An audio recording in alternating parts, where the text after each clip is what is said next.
Hey everyone, Mr. Sujano here, your source for gaming tech, emulation, and open source news. Let's get started. Alright, to kick things off, we're talking about Steam, and this is absolutely fantastic news for the platform. They've just hit all-time highs for concurrent players.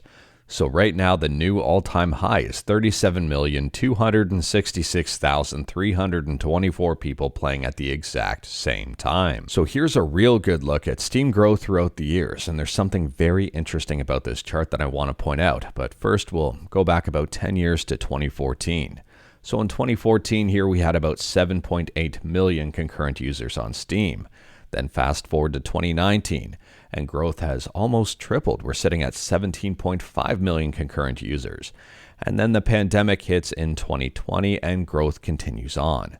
Now, the interesting fact here is that because of the pandemic, there isn't a massive spike here in the overall adoption of Steam. It's not like it radically increased. It looks like a pretty steady progression here from 2013 all the way to 2024. Now, if you wanted to dispute that and say that the pandemic had a massive impact on the overall popularity of PC gaming, you probably could, and you could probably find data to support that theory.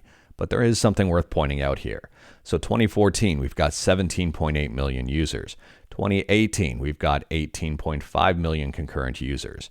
And that is in a 4-year span, over double. And if we go to 2019 here into 2020 before the pandemic, let's just say we'll take the lull at 15.9 million users. And then looking now at 37, that's about the exact same growth rate. I mean, yes, the overall numbers are increasing a lot more. I mean, between 2014 and 2018, that's 10 million or 11 million people. And then we've got like over 20 million between then and now. However, the rate of growth is almost the exact same. It's very similar. But moving on from that can of worms, and next up we're talking about PlayStation 3 emulation with RPCS3. And RPCS3 got a number of updates, one of which you might be interested in if you use the camera and microphone. So if you've been running into issues with RPCS3 recognizing your camera or microphone, this might fix that issue. So it now asks for permissions for both the camera and microphone, which may help out with privacy settings. Moving on, and we're talking about GameCube and Wii emulation with Dolphin. And Dolphin has also been getting updated regularly, and one game now may work a little bit better. So Dolphin has added in support for biquad filtering, and they say it fixes the overly loud wind noise inside the house in I Spy Spooky Mansion. And it also might fix the audio in some other games. And moving on from that, we're talking about PlayStation 2 emulation with PCSX2, and PCSX2 also got a number of updates. So one of the updates here fixes a couple of games, the first game being Tales of Destiny 2, where there was a bit of an overworld glitch with the polygons going a little bit crazy. And the second game here is Shadow of the Colossus, where Wanderer starts to slowly drift in another direction when charging his attack, and that's now been fixed. If you use Retro Achievements and Discord, PCSX2 now has Retro Achievements game icon support for Discord-rich presence. And there's now audio support for the iToy camera and Konami Onsei microphone, so if you play games like SingStar or the Karaoke Revolution series, you might like this update. Next up, we're talking about fight sticks, and if you're interested in fight sticks, you might be interested in this piece of news. Retrobit is making a brand new fight stick, at least here's the prototype. It does say it's pending license approval, and it is designed for the Sega Saturn. It says it comes with a wireless adapter for USB and Saturn and can be hardwired as well. Unfortunately, I don't know much more than that. I don't know what buttons they're using, I don't know what lever they're using, but it does look interesting. And speaking about stuff in development, next up we're talking about something that has a lot of people talking, and it's from Tom Henderson. And he says, almost everyone at Gamescom gave interesting hardware discussions about handhelds. My hunch is that you should save your money a little longer if you're planning to buy one. It seems like a lot more options and improvements are coming soon, not sure on exact timelines. Now, I love information like this, but I also hate information like this, because on one hand, you can say, you know what, Tom Henderson has some inside information, something may come of this. But on the other hand, this is so vague and generic that he could technically take credit for any information coming out. I mean, I could make a tweet that says, you know what, there's going to be a brand new handheld in the next 10 years, and then take credit for anything. It's so non-specific here. I mean, maybe it's a revision to the Lenovo Legion Go or MSI Claw, or maybe a revision to the Steam Deck, or maybe Microsoft's working on something, PlayStation working on something. maybe even the new Switch. Like, there's just so much vagueness here that it doesn't really matter a whole lot. Let me know your thoughts about this one in the comments below. I mean, Tom Henderson owns Insider Gaming, so maybe he's got some inside information here. I don't know, but at the very least, handhelds are going to continue on getting updated over time, and there's going to be new versions in the coming years. It just happens. It's basically like any other piece of hardware. Brand new CPUs next year, brand new GPUs. It happens, and the longer you wait, the more newer of a product you're going to get.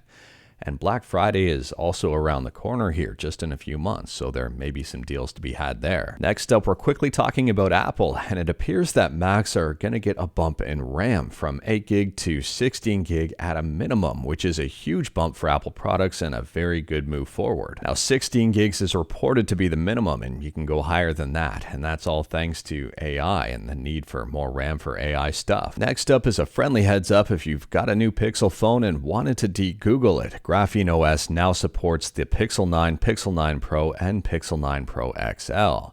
And GrapheneOS is, yes, 100% free and open source. For those who may not be aware, GrapheneOS stands for Subscribe to Mr. Sujano, and it's a private and secure mobile operating system designed to work with Android and Google Pixel devices to de-Google them and provide a secure environment. And speaking about phones, next up we're talking about MediaTek, and MediaTek is preparing to launch its Dimensity 9400 chip in mid-October-ish. And this is set to compete against the Snapdragon 8 Gen 4. Unfortunately, I don't have a lot of performance information about the Dimensity 9400, but it's said to be about 30% faster than its previous version, and also 30% more efficient than the Snapdragon 8 Gen 3. Next up, we're talking about an indie game set to release in 2025 that I think is going to be very cool. It's called Cairn, and this one is a climbing game with a lot of interesting aspects. So this is supposed to be a climbing simulation where you can climb wherever you want. There are really no restrictions here. There is going to be a demo in 2024, and it's one game I am very curious about. Let me know your thoughts about this one in the comments below. And speaking about indie games and demos, next up we're talking about Cactus, which is set to release in 2025. There is a demo available for this game right now on Steam, and this game was unveiled during Gamescom. It's a very interesting FPS where you're a cactus. And speaking about stuff on Steam, next up we're talking about Deadlock, which is a hero shooter developed by Valve. It's in very early access right now. It's super locked down. And it already has cheaters. I'm not joking with you. On one hand, I am not surprised at all, but on the other hand, I don't know why people need to cheat in an online game and ruin it for other people. I don't know what people get out of cheating in an early access game like this. It's not like you can go around saying you're great at the game when you're cheating your way to get there. I don't understand it at all, especially considering there's no monetary gain here. But I will say here, if cheating is already a problem during this very early alpha, it's going to be bad when this game actually launches. Let me know your thoughts about this one in the comments below. Next up, if you're a fan of King of Fighters, you're probably going to be a fan of this announcement. SNK has announced the King of Fighters 30th anniversary. They say it's been exactly 30 years since the release of KOF 94 in 1994. They've prepared various projects to celebrate this big event. There's going to be 30 things overall. Now, unfortunately, I don't have information as to the specifics of what's to come. I'm hoping for maybe a surprise game announcement or something. Anyways, here taking a look, Part 1, Part 2, Part 3 have been unveiled. Part 1 is the release of development setting documents for KOF. Part 2 is reliving the passionate memories, a KOF series poster.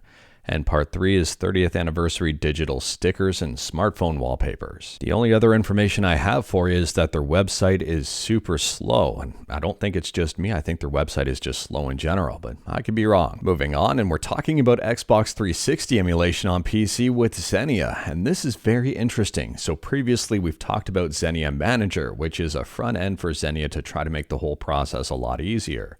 Well, now we've got another one. This one is called Continuum Launcher. So this program is 100% free. It's open source, and version 1.2.0 beta 1 of Continuum Launcher just dropped. Now this is competing directly against something like Xenia Manager.